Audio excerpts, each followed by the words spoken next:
desde Canal UCR, en este que es el 14º año de su programa de Economía y Sociedad, y desde este medio televisivo que se paga con los impuestos que tributan los habitantes de este país, les saludamos y tenemos el privilegio de volver a contar aquí con el periodista herediano Juan Fernando Cordero, quien fue el primer embajador de nuestro país en Singapur y viene regresando de ser el primer embajador de Costa Rica en la India. Y la India es un subcontinente y tal vez una manera, don Juan Fernando, de empezar podría ser ¿cuál fue el principal contraste entre la ciudad-estado de Singapur y este país maravilloso, enorme, colosal y todo lo más que todos los adjetivos adicionales que usted quiera decirle a las amigas y amigos? Gracias, Juan Rafael, un gusto estar de nuevo aquí con ustedes. Gracias por la oportunidad de compartir unos minutos con todos los televidentes. Ciertamente fue un orgullo y una gran distinción haber tenido la oportunidad de servir a Costa Rica como embajador en estos dos países, y ser el primer embajador añade un ingrediente adicional porque uno tiene la misión de empezar a divulgar a nuestro territorio allá en tierras de los que se sabe muy poco o se sabía muy poco, y el primero que llega pues tiene esa tarea. Hay miles de diferencias entre un país como Singapur y un país como India, que tardaría uno mucho tiempo en tratar de establecerlas y de citarlas, pero son diametralmente opuestos, obviamente, ¿verdad? Comenzando por su tamaño. Singapur, un país de 700 kilómetros cuadrados de extensión, y la India, que es más de 1 millón de kilómetros cuadrados de extensión y una población de 1.200 millones de habitantes como es la India, contra 4.5 millones de habitantes que es Singapur, que es como Costa Rica. Precisamente la diferencia entre ambos fue lo que hizo la experiencia muy interesante. Son, como dije, países tan diferentes en todo sentido, que es hasta difícil intentar hacer a veces comparaciones.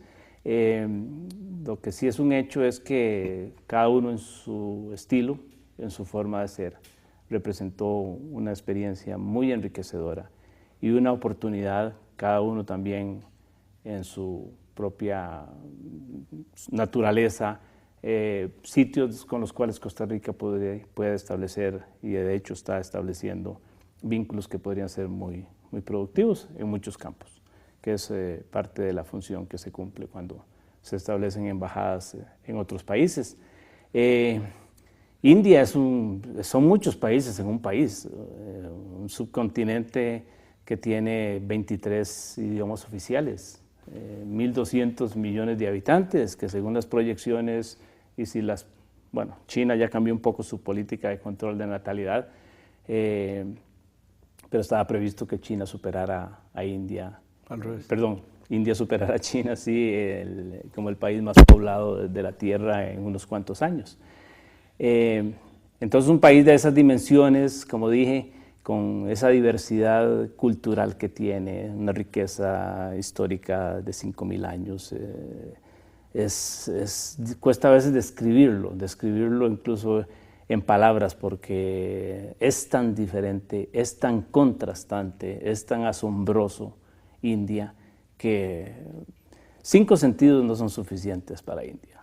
El ser humano debería tener más para ir a India. Don Juan Fernando, es que me parece que en uno de los medios de correo por internet aparece usted con algo que yo imagino que son los Himalayas detrás, y entonces imagino que estuvo en los Himalayas y debe haber estado también en el sur de la India.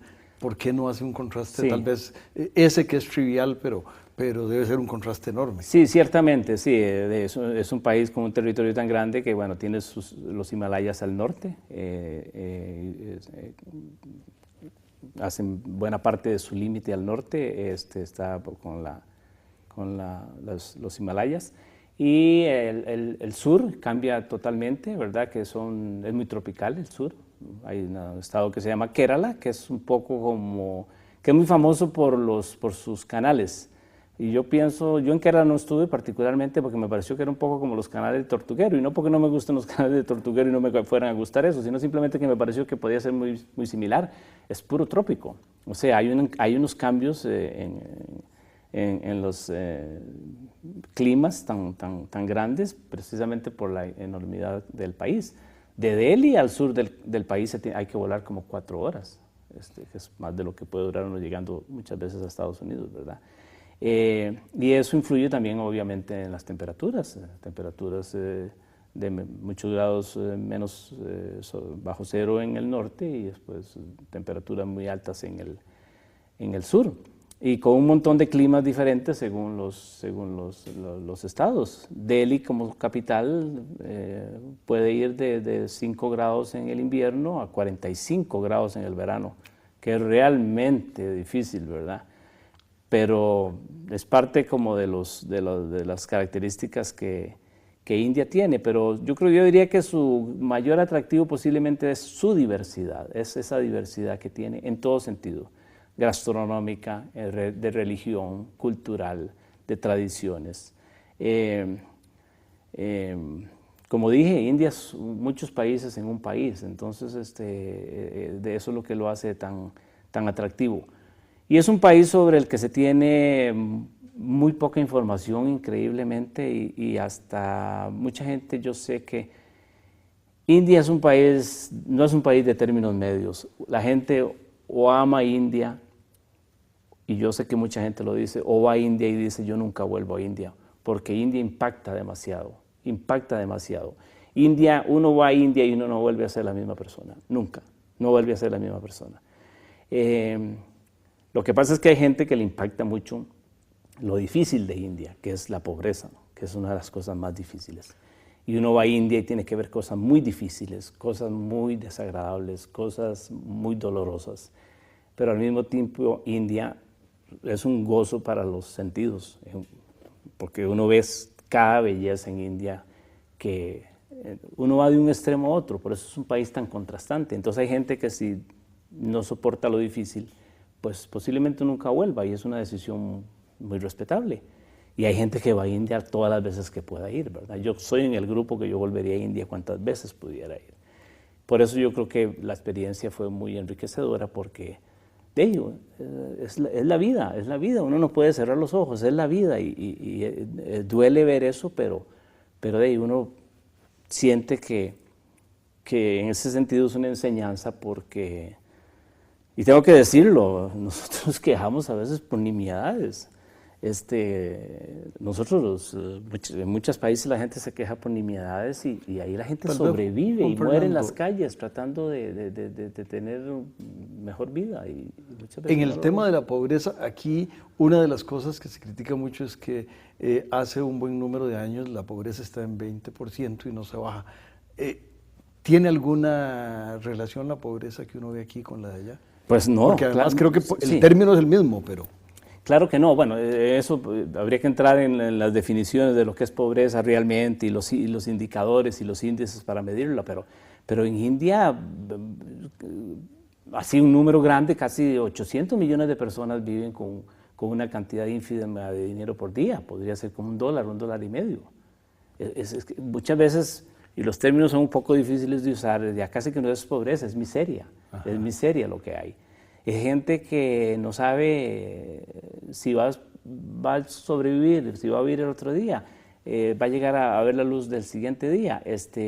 Millones de niños mueren cada año antes de cumplir los 5 años de edad. Las condiciones sanitarias son muy difíciles. Pero también hay mucha disparidad según los estados.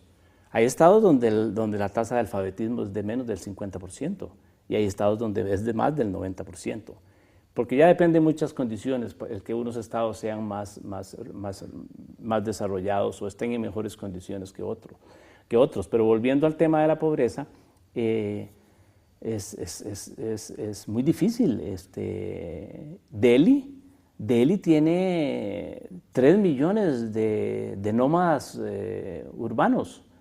Hay aproximadamente 3 millones de personas que en cierta época del año llegan a Delhi a ver cómo sobreviven en Delhi. Y en los mejores tiempos, por llamarlo así, si es que se le puede decir mejores tiempos, van al campo, donde por lo menos trabajan en las cosechas, tienen más campo, tal vez pueden comer un poquito mejor, pero son pobres, de palabra mayor, pobres, y cuando se acaban las cosechas, van a tratar de sobrevivir a Delhi, a dormir en las calles, a cocinar en las calles, a soportar temperaturas que llegan a los 0 grados, y hacer todo en las calles, viven en las calles. Una vez, don Juan Fernando, que el canal nos permita regresar, hablaremos de otra de las dimensiones de ese Perfecto. maravilloso y colosal país.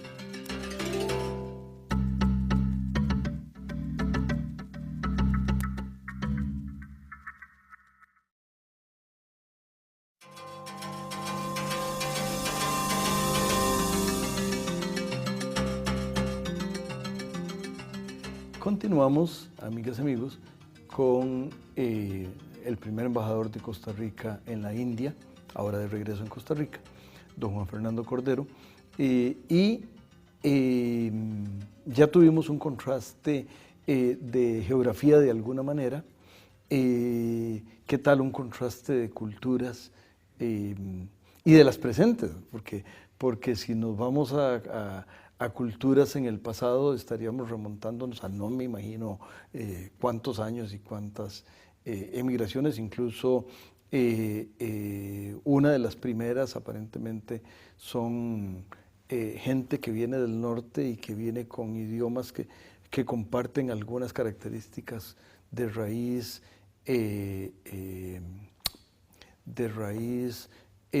semejante a los que luego llegaron a Europa. Y ahora que digo idiomas, tal vez es un buen momento para recordar que el año pasado se nos adelantó el filólogo Constelna, que fue invitado en este programa y que es quien yo conozco que en este país sabía más de idiomas. Pero tal vez vamos al tema de contrastes de culturas. Sí, cómo no, que es una de las características principales de India, ¿verdad? Un país con una riqueza cultural inmensa, producto de sus 5.000 y más años de historia. Como bien lo ha dicho Juan Rafael, usted, un país que en ese tiempo de existencia tuvo migraciones desde muchas otras regiones vecinas y lejanas, y grandes conquistadores estuvieron en India en algún momento, como Alejandro Magno, y muchos flujos migratorios del norte, los hubo, y eso yo creo que es lo que ahora hace que exista también en los fenotipos humanos una diversidad tan grande. Tendemos a pensar que todos los indios son de piel muy oscura, que los hay por millones, desde luego. Pero muy oscura. Sí, los del sur son los que tienen la piel más oscura, los estados del sur, los tamiles sobre todo, pero igualmente encuentra uno gente como nosotros, nosotros podríamos pasar en algún momento por indios, o algunos de ellos vienen aquí, pueden pasar por costarricenses, gente de ojos claros, de tez más blanca. Bueno, tal vez lo vemos en las películas, ¿verdad? Los actores y las actrices de Bollywood, que son gente muy, muy diferente.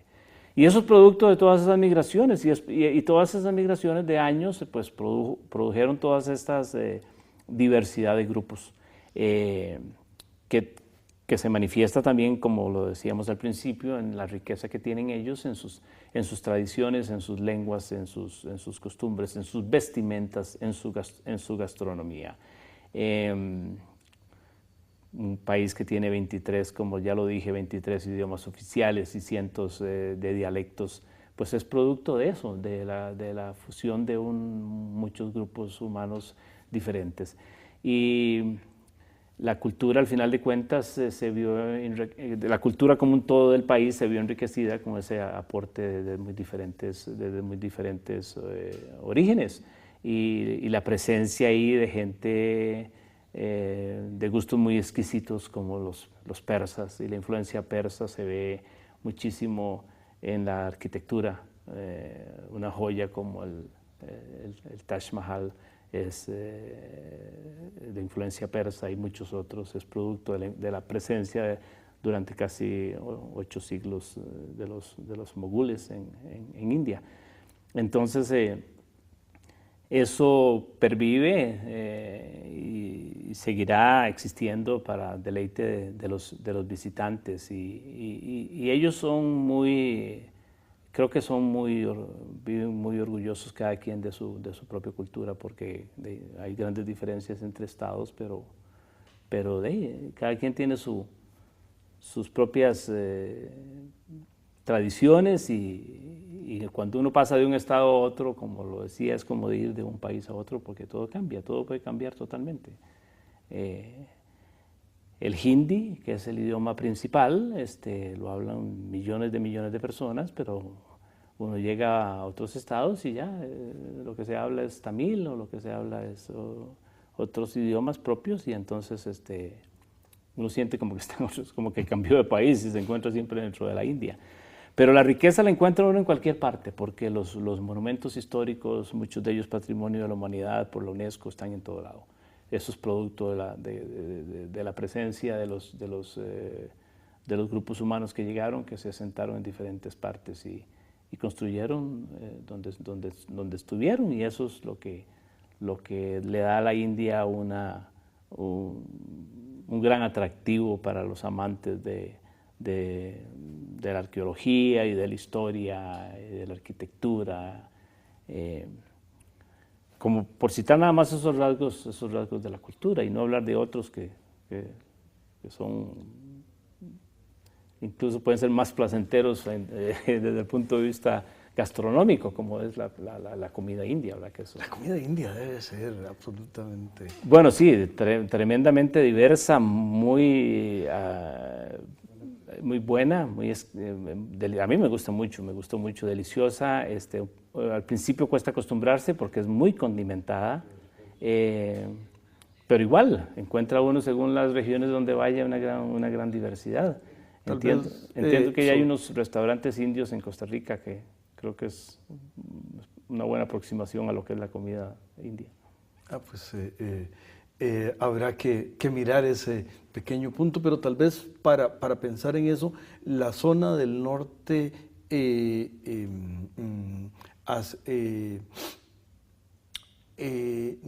noreste, que podría ser un poco como la zona hacia los países donde están los malayos, es decir, bajando hacia el sureste de Asia, y la gastronomía, digamos, de Tíbet, cerca de los países vecinos como la propia China y lo demás. Debe haber cosas muy diferentes. De hecho, sí, la hay, y también en la fisonomía, esos estados del noreste, la población es de ojos rasgados. Uno los ve y dice, pues no pueden ser indios, son de tez más blanca y de ojos rasgados. En los límites con Myanmar, hay estados que limitan con Myanmar, entonces pues, seguramente por influencia de esas migraciones la gente es de ojos rasgados. En Kashmir, en el norte, Cachemira, la gente tiene muchos rasgos de gente árabe. Hay mucha influencia musulmana también en la comida, no solo por la cuestión de la religión. En la comida está muy influenciada por las tradiciones musulmanas.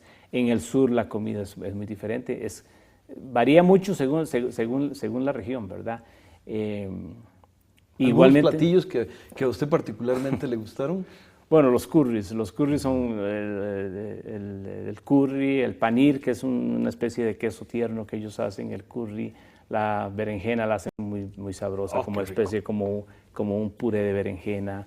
Pero principalmente los curries, que hacen mucho tipo de curry, es uno de los platos. Y luego los panes son una maravilla, el naan, esos panes que los hacen en el momento y los cocinan como en unos estañones, no son estañones, unos recipientes de piedra grande, y los pegan en las paredes. Los diferentes tipos de pan que ellos usan mucho para acompañar las comidas, el chapati, que es otro tipo de pan, la prata, otro tipo de pan. Yo diría que es uno de los principales atractivos de India. ¿Los tés de la India? ¿Perdón? Los tés. Los tés, bueno, los tés sí, también. Infusiones. Sí, una maravilla, el té es una delicia. India y Sri Lanka, ¿verdad? Ajá. Principalmente. Bueno, tiene zonas famosas, el Assam, la zona de Assam, Darjeeling, que son famosos en todo el mundo, pero tienen una gran cantidad de tés. Yo diría que casi tantos, o no sé si más que China, que también tiene una gran riqueza y tradición en el consumo de té. Producen café también en el sur. Un poco ácido, yo lo encontré un poquito ácido para por lo menos para lo que estamos acostumbrados. Me imagino que tal vez la variedad robusta y tendría bastante que ver con el hecho de que ese país tan interesante que es Vietnam, que causó una revolución en el mercado del café. A nadie se le hubiera ocurrido que Vietnam, sí, que no solo derrotó a Estados Unidos y a Francia en una guerra, sino que derrotó a Colombia y a Brasil en la guerra de los precios del café. Y fue una revolución importantísima. Sí, ciertamente. De manera sí, que... Y entiendo que la variedad fue robusta. Entonces, robustas creo que se dice. De manera que es posible que sea por eso que es más ácido. O no sé, tal vez la tierra. Bueno, debe haber algunas condiciones climatológicas y de suelos también, ¿verdad? Pero sí, yo lo encontré, y así es porque lo probé varias veces en diferentes lugares, es un poco ácido, por lo menos para lo que estamos nosotros acostumbrados. Hablando de cultivos que donamos al resto del mundo, no voy a preguntar por los tomates que este continente le donó a Italia, pero sí un poco, cuando estaba hablando de los panes me pregunté si hacían algo como tortilla de maíz y no sé si el maíz se cultiva. Habría condiciones de clima para hacerlo, pero no necesariamente lo hay y no sé si... Creo que no hay mucho cultivo de maíz, es más, es una buena pregunta, pero los panes no son de maíz. Son de trigo imaginé. Sí, pero... y de una serie de cereales, por ejemplo, ellos hacen un chapati. El chapati es como una especie de tortilla que pasa a convertirse en prata porque le ponen como una especie de aceite, queda más aceitosa. Y eso lo pueden rellenar de muchas cosas, le pueden poner papa, le pueden poner cebolla, entonces... Uno compra las bolsas y las bolsas tienen 7 cereales, algunos cereales que son para nosotros bastante desconocidos, uno es trigo, creo que tienen también centeno en la composición y es como fuente nutritiva, es excelente, una prata de esas o un chapati por el contenido. Pero no tiene maíz, no es Juan, maíz. Lo voy a invitar en otra ocasión, naturalmente, pero ahora como en un minuto cada cosa, porque es lo que nos queda, un minuto sobre Bollywood y otro sobre la cuestión de las computadoras. Minuto. Bueno, Bollywood, tal vez dando una cifra, los televidentes pueden darse una idea de lo que significa Bollywood. India hace 800 películas por año. 800 películas por año, eso significa más de 2 películas diarias. Y no es solo Bollywood, Bollywood es la que tiene como más glamour porque es como la más desarrollada, que está afincada en Mumbai, eso es Bollywood. Pero hay otras zonas del país que tienen su propia industria de cine, en la zona de Bangalore, ahí hay su propia industria de cine que hacen películas en otros idiomas, que no son necesariamente en hindi. En total, esos 800 películas es todo el país. Es toda una industria que mueve millones de dólares y ha adquirido un gran renombre. Y hacen películas de 3 horas de duración que son un deleite para la gente y por su riqueza visual sobre todo. Y algunas de tramas interesantes que las encuentra uno atractivas. Yo creo que es un producto que están ellos explotando muy inteligentemente. Y las tecnologías de la información, una fortaleza de India, definitivamente. Ellos tienen un gran desarrollo, han apostado fuerte por las tecnologías de la información y la comunicación. y tienen desarrollos en parques industriales muy interesantes en tecnologías de la información, producen o gradúan profesionales muy buenos que son muy cotizados en el mundo entero y van a muchos Estados Unidos incluso. Nosotros competimos un poco con ellos, nosotros estamos atrayendo mucha inversión en tecnologías de la información, pero creo que están trabajando muy bien en ese sentido. Y la industria farmacéutica, que es otro campo que podríamos hablar en otro momento, es otra área que están ellos manejando muy bien. Algunos de los usuarios de productos de nuestro Sistema Nacional de Salud, de la caja, tomamos a veces medicamentos que dice con letra pequeñita, hechos en India. Correcto. La caja le compra muchas medicinas a India, porque ellos ofrecen calidad ya probada y buenos precios. Con esta calidad probada les decimos a las amigas y amigos que en los mismos tiempos y circunstancias tendremos otro programa, esperamos que tan interesante.